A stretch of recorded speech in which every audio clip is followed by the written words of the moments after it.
So I've actually only paused the video for about 10 minutes there, and I've managed to take out all of Trico's side, and if I just turn her around, all of this side apart from the neck, and I've left her skirt, we call it, at the moment. So that's the bulk of the body done in such a short space of time. But remember, I've got years of experience of doing this, so I can do it relatively quickly.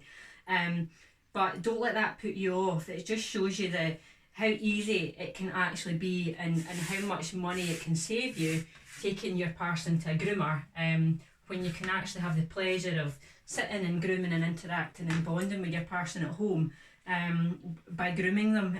Now these dogs love it. I mean, they love the she just loves the attention.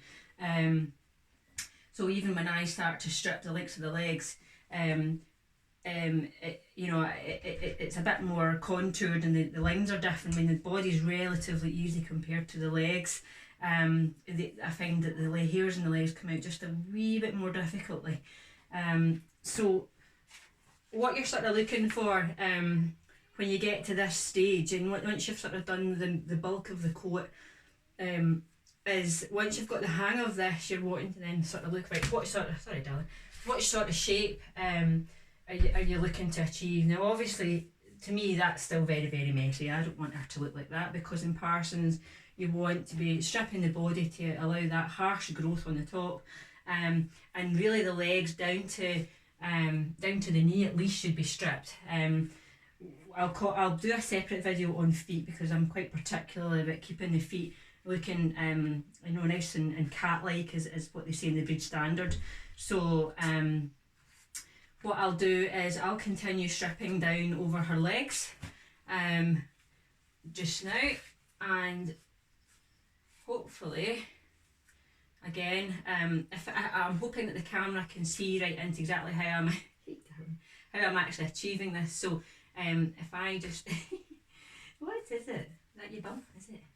So Trico's just such a young dog, and to be honest with you, she's never actually had a proper full strip before. I've done bits of her up until now, but for getting her to shows, and she went to Crufts this year, but she's a bit of a fiddle. So again, just lightly grabbing the scruff of the skin, but you're not putting any pressure on. You're just kind of holding the skin so that you've got more tension going the other way as you pull the coat in its own direction. So obviously with the legs, we have to change the direction of how we're pulling. We're now going to pull down the way towards the ground. So again, you're just grabbing the coat mostly with your thumb, and you want to get it along sort of a horizontal line. So you don't want to be pincering the coat and pulling it like this, because that is not only going to hurt your nails, it's going to hurt the dog a bit more as well. And it'll also be very, very sore for me to try and pull it in such a way. What you want is that the whole flat of your thumb against the contour of the dog's coat, and you're pulling in the direction of the coat. So you have to keep adapting your the way you're angled all the time. So not often, Trico's letting me do her belly, which is very lucky. And many of my Parsons don't let me. They'll stop a bit here, and they get uncomfortable, they don't like it. So quite often what I do with the Parsons underbelly is just get yourself a pair of clippers. I'm sure we're all using them now in lockdown. Well, guys are. As women have to stick with the roots. And what you actually want to do is probably clip her just inside the legs here. Bearing in mind, if you've got girls, obviously they've got nipples, you've got to be aware in mind of them, but clippers don't usually cause much of a problem to that.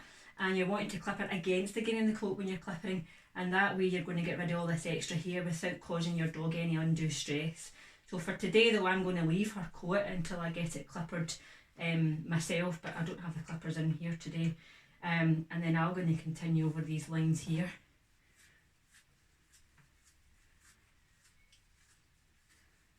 Trico just wants to get her teeth in absolutely everything.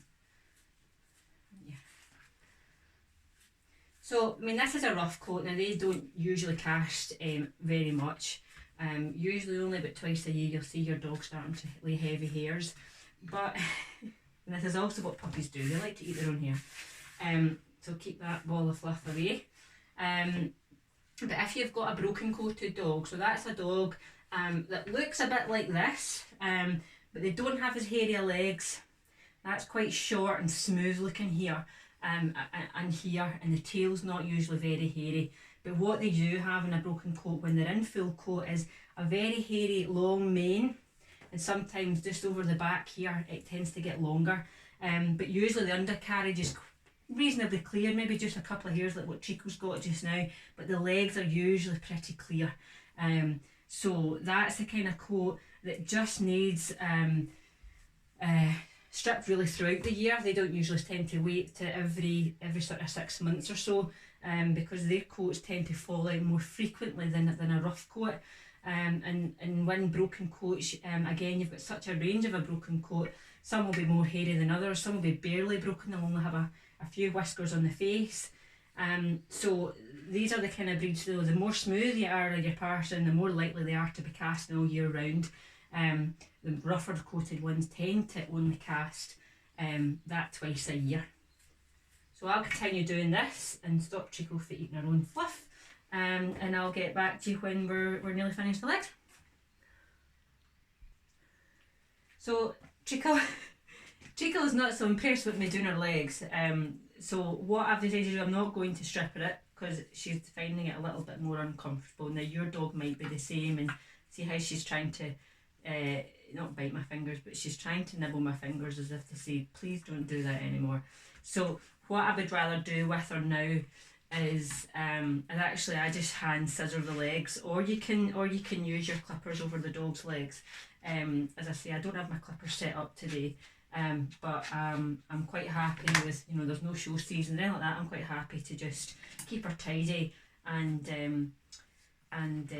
just hand scissor the leg today. So what I do, you'll find that there's hair that grows, so always come down and against the hair here, so keeping your dog's nose out the way, that is.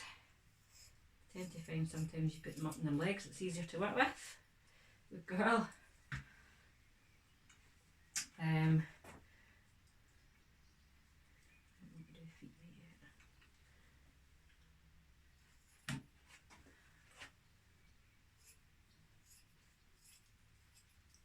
Let's see.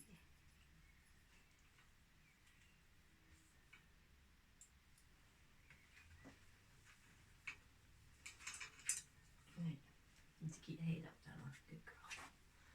Good girl, that's better.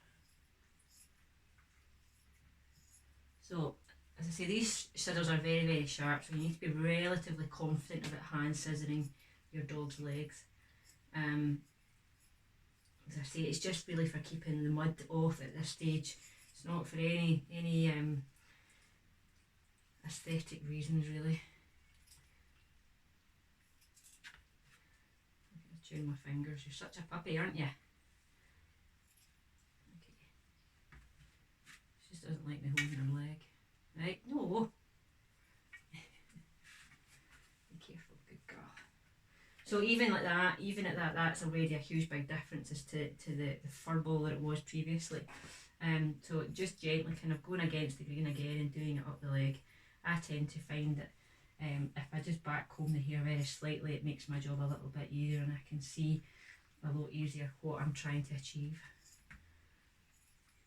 Good girl, you're all right.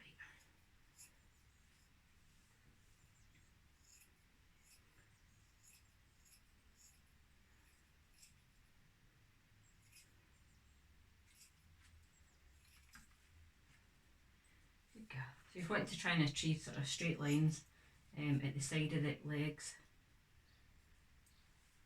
Stop trying to get a bit of friction here. You're going to get your nose chopped off. No. No. Now when you're grooming, it is important to give the dog a rest because they get a bit, what are you doing? Just stand, good girl. They do get bored, and I'm not going to lie. So she's going to need a break soon because she's been here sitting now for about 20-25 minutes. And like everyone, when she's working hard, and because she's a young dog, she needs a break. So I'm going to give her a break. Stop the video just now and post this, and then I'll get back to you in a bit. Thanks for watching.